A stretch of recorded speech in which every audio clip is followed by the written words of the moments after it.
les terres d'Elmina. Un vent de tempête se lève, porté par les pas de Causaliote, dont la puissance défie les dieux. À chaque inspiration, l'air se crispe, se replie, carissé.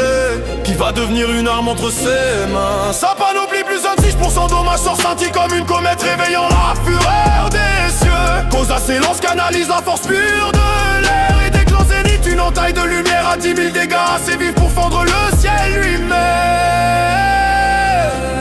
Le souffle de son cours renverse les monstres. Les armures se brisent, les boss vacillent terrifiés, car tous comprennent t'es moins puissant.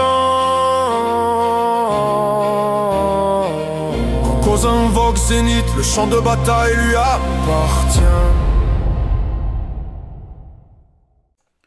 Bonjour à tous, bienvenue pour cette nouvelle vidéo. Aujourd'hui je fais une petite vidéo spéciale. Comme vous l'avez vu dans l'intro, on a lâché un moins 9800 au zénith, ce qui est complètement aberrant. Pour me justifier dans la vidéo, donc j'étais sous Gummies tatouage contre le putsch. Donc sur des valeurs réelles, vous touchez les 9000 sur le zénith, grand maximum, avec ce build donc, que j'ai mis en place, sachant que c'est du forcing, hein. C'est vraiment du forcing pour atteindre ce que j'ai là, au niveau des 20 d'osso. Donc c'est un stuff qui va profiter de la Ganymède avec le Dofus du cauchemar qu'on va proc à l'aide du souffle et le retrait PAPM sur la Gany. La Dofusteuse qui va me donner T3, donc les 400 AJ, ce qui va me permettre de toucher les 9800 comme vous avez vu au début de la vidéo. Vous avez une lance orcelée et la sangloriole, ainsi que donc dans une variante du stuff qui sera beaucoup plus rentable et potable en PVP, que je vais vous montrer ultérieurement. Ça rentre parfaitement dans le build.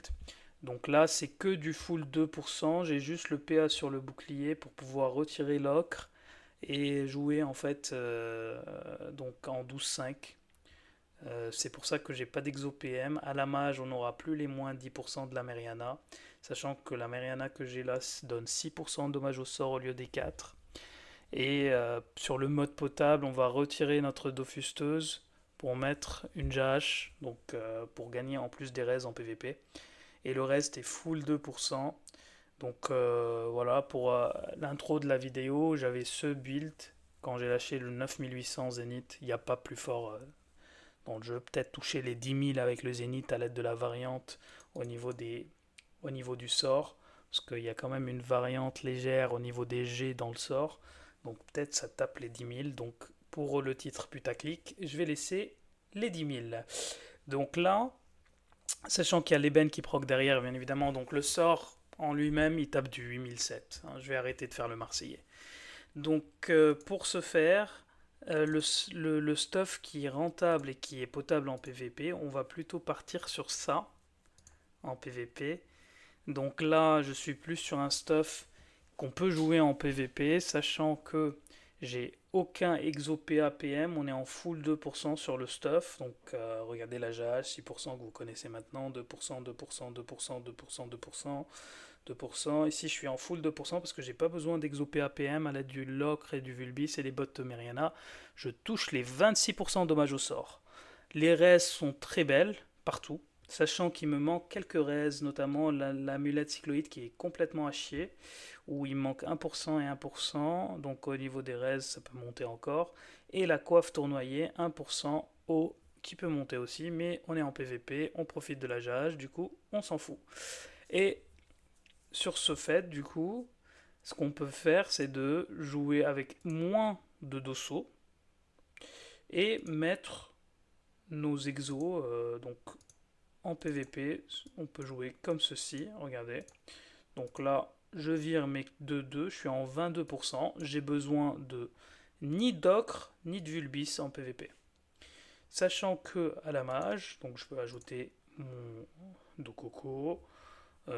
Et un autre Dofus défensif type Forge Lave. Je peux aussi virer le full stat et mettre une partie en Vita, ce qui m'apporte quand même de belles res et une versatilité au niveau des Dofus en PVP, sachant qu'à la mage, le moins 10% ici, il va disparaître, donc j'aurai plus le malus au CAC.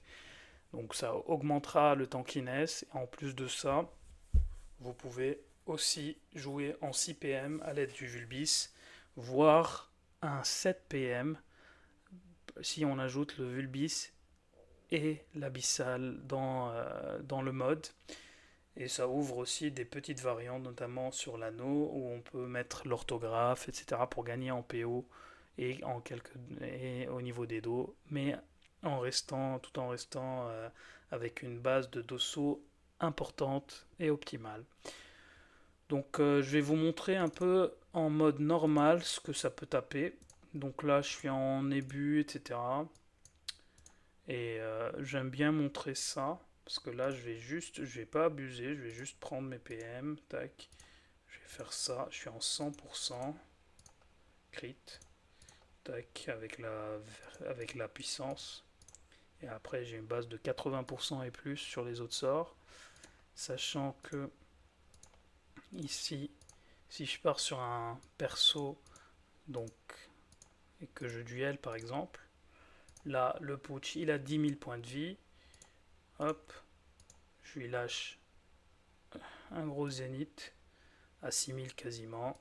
J'enchaîne avec une fracture, une autre fracture, et après je le finis. Ça tape du 11 000 à peu près, voire du 12 000, dépendamment des G.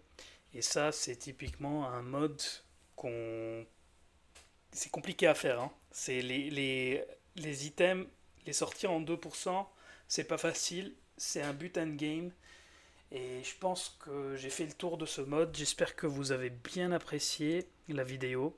Sachant que l'épée céleste, je ne l'ai pas montré dans cette vidéo, mais elle touche les 3300 sur le putsch. Donc 3300 en zone x2 en mettant la conquête, c'est quelque chose de très sympathique.